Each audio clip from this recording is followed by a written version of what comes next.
ہمارے پاس اصل دستاویزات اور الیکٹرانک ریکارڈ بھی موجود نہیں ہے۔ عزیر نذیر بھنڈاری صاحب نے یہ بات کہی۔ انہوں نے کہا جی سب کچھ لے گئے، اور بیرسٹر گوہر نے کہا کہ آپ نے ویڈیو تو دیکھی ہوگی، ہمارا واٹر ڈسپینسر بھی لے گئے،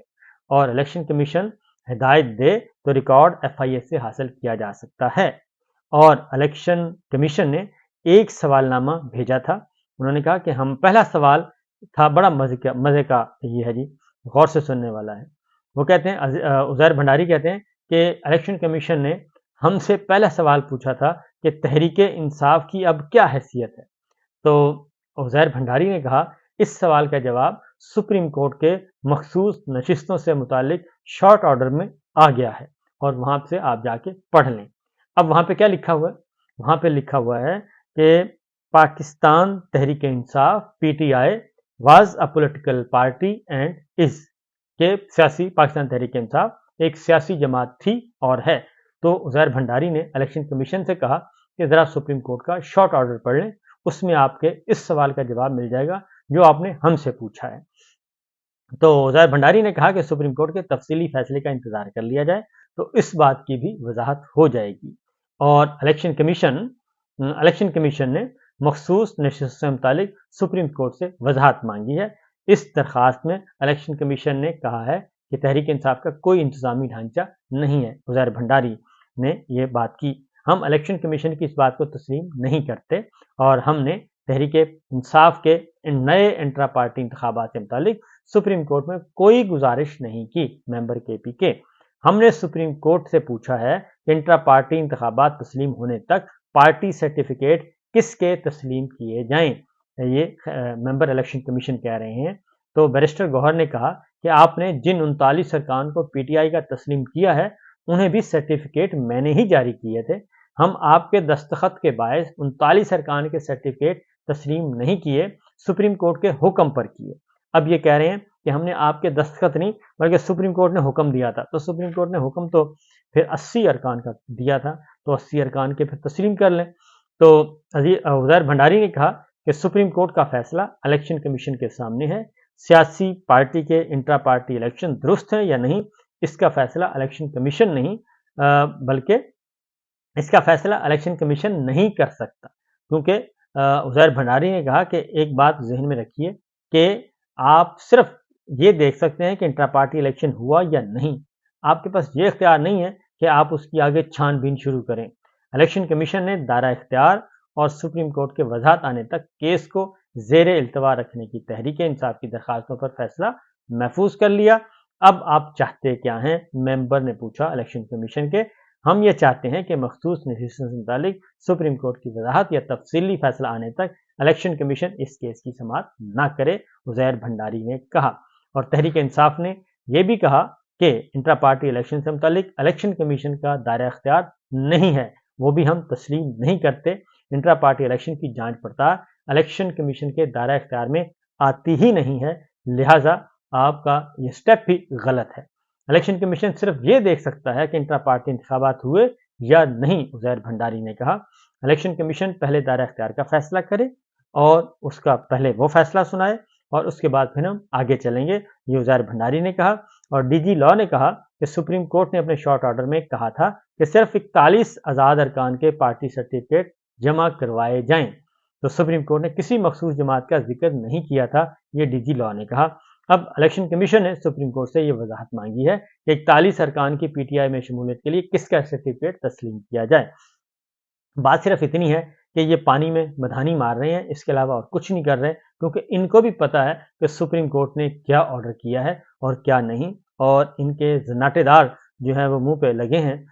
بہت آئینی اور قانونی قسم کے تھپڑ، تو وہ ان کو سمجھ نہیں آ رہی کہ اب ہم کریں تو کریں کیا، کیونکہ ادھر سے حکم ہے کہ آپ نے فیصلہ نہیں ماننا، اور ادھر سپریم کورٹ کا حکم ہے کہ جو فیصلہ نہیں مانے گا پھر اس کا انجام بھی آئین اور قانون اس کا انجام تعین کرے گا اور وہ ہو کر رہے گا۔ اسی لیے اب یہ توہین عدالت کا قانون ختم کرنا چاہ رہے ہیں کہ توہین عدالت نہ لگ سکے کسی پر بھی، جو کہ بل پیش ہی نہیں ہو سکا، اور 67 ارکان سے بھی کم لوگ تھے، 52 لوگ تھے قومی اسمبلی کے اجلاس میں، اور وہ کورم نہیں پورا ہو سکا اور کورم ٹوٹ گیا تھا۔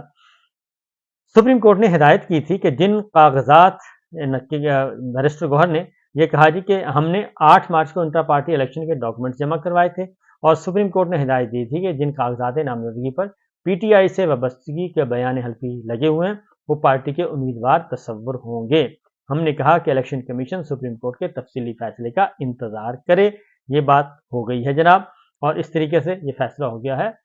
محفوظ، اور بلکہ محفوظ نہیں، اس کو ڈیفر کر دیا گیا ہے کہ سپریم کورٹ کا تفصیلی فیصلہ آ رہا ہے، اس کا انتظار کیا جائے۔ تو فیصلہ کافی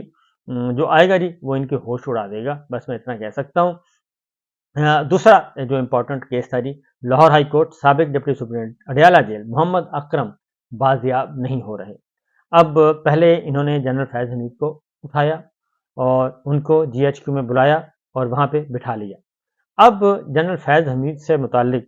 یہ تلاش کر رہے ہیں بندے، کیونکہ بندے مل جائیں، کوئی گواہ مل جائے، کوئی وعدہ معاف گواہ بن جائے، کوئی 1، کوئی 2، کوئی 3، کوئی چوکیداری بن جائے، کوئی چوکیداری گواہ مل جائے